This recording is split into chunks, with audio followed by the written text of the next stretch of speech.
Hi hello welcome back to our channel. Previous వీడియోస్లో మనము Euclid గురించి తెలుసుకున్నాము.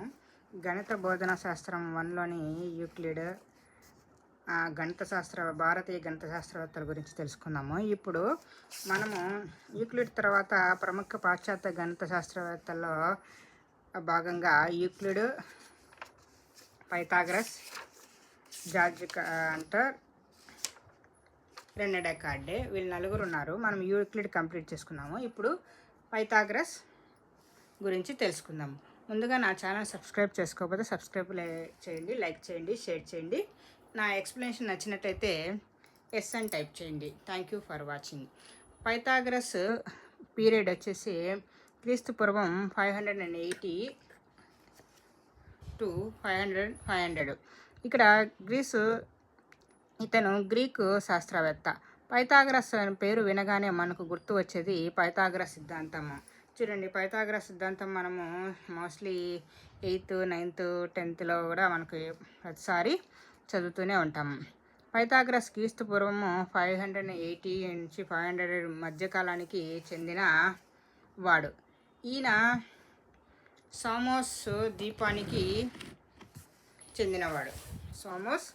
ద్వీపానికి చెందినవాడు.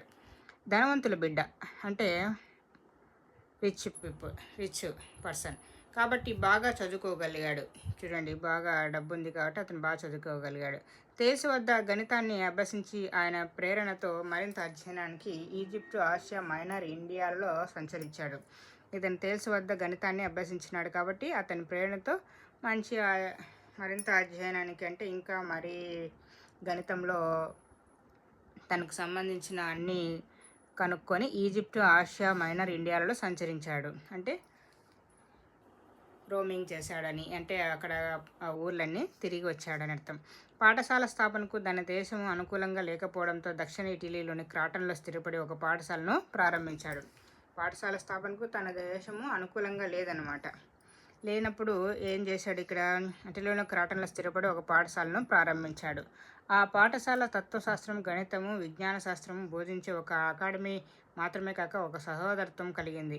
పాఠశాల తత్వశాస్త్రం అంటే ఫిలాసఫీ, మ్యాథ్స్, విజ్ఞాన శాస్త్రం, సైన్స్, ఇలా ఒక అకాడమీ మాత్రమే కాక ఒక సహోదరత్వము కలిగింది. అంటే ఫ్రెండ్షిప్, ఒక సహోదరత్వం అంటే బ్రదర్స్ అండ్ సిస్టర్స్ లెక్కన. అకాడమీ అనేది ఇక్కడ చిహ్నము అడుగుతారు ఎగ్జామ్లో.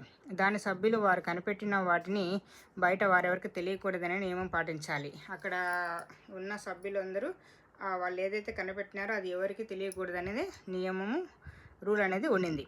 ఇది ఇతరులకు అనుమానం కలిగించడం వల్ల అక్కడి డెమోక్రటిక్ పార్టీ వారు ఆ పాఠశాలను పాడు చేశారు.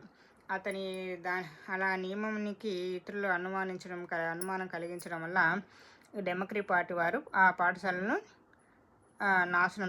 ధ్వంసం చేశారు. అప్పుడు పైథాగరస్ మెటాఫాంటంకు పారిపోయి అక్కడ హత్యకు గురైనాడు.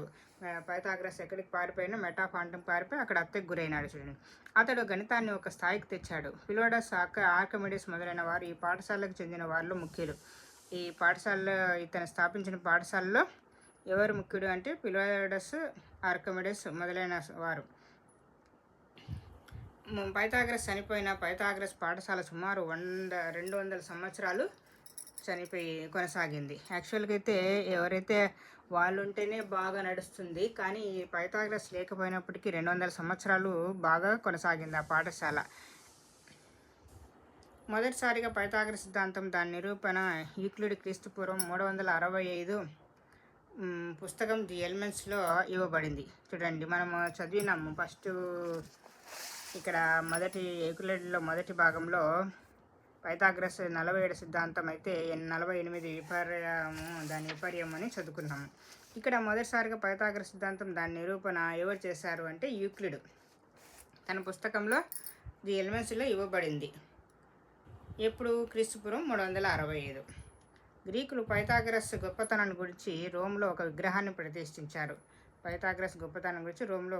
ప్రతిష్ఠించారు. ధనవంతుడైన పైథాగరస్ అతి సామాన్యంగా జీవించాడు. తను ఎంత డబ్బు ఉన్నప్పటికీ, రిచ్ పర్సన్ అయినప్పటికీ మామూలు నార్మల్ లైఫ్ని అనుభవించాడు. ఈయనకు సంఖ్యాశాస్త్రం పైన చక్కటి అవగాహన ఉంది. సంఖ్యాశాస్త్రం అంటే న్యూమరికల్, ఇప్పుడు చాలామంది చెప్తుంటారు సంఖ్యాశాస్త్రం పైన. పిరమిడ్లు క్యూబులను చిత్రించేవాడు. Thank you for watching. Please subscribe my channel. Pythagoras గణితానికి చేసిన సేవలు నెక్స్ట్ వీడియోలో చూద్దాం. Please wait and see.